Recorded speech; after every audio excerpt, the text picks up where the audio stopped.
Wait, what? You want to break up with me? As your Santa Cruz realtor? Oh, because I never returned your calls, texts, or emails? And I never showed up for our appointments? Huh, I guess those are good reasons to break up with me. Okay. Hi, I'm Shemeika Fox, your Santa Cruz real estate expert, and here are a few signs to look for and know when it's time to break up with your realtor. Stay tuned.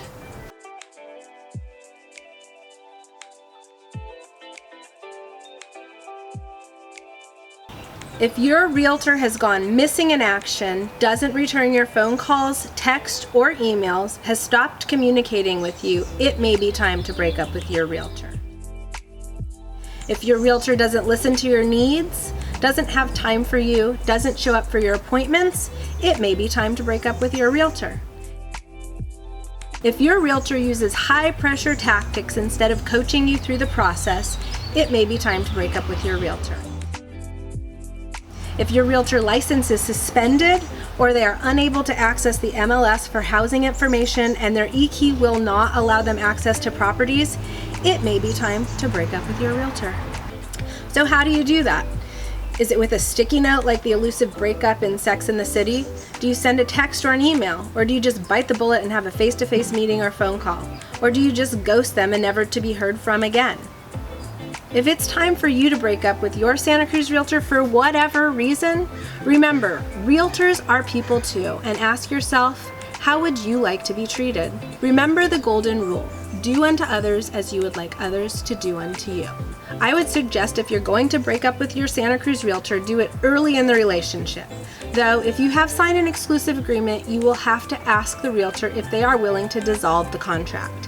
It is best to communicate with your realtor that you are no longer interested in their services. Ghosting or withdrawing from all communication can be quite confusing and not effective at all. You can simply thank them for their time and move on. Email, text, phone call, whatever feels right for you and that relationship. Here are a few tips to consider when breaking up with your realtor. Now, I'm not suggesting any of you break up with your realtors. Realtors work very hard, both on scene and off scene, 24 hours a day, 7 days a week. I'm just saying if your realtor is ineffective for you, that you might consider somebody that's more effective for your needs and desires. I love all of my local Santa Cruz Realtor associates. They're all amazing, and I feel blessed and privileged to be in this community of real estate agents working hard with them by my side.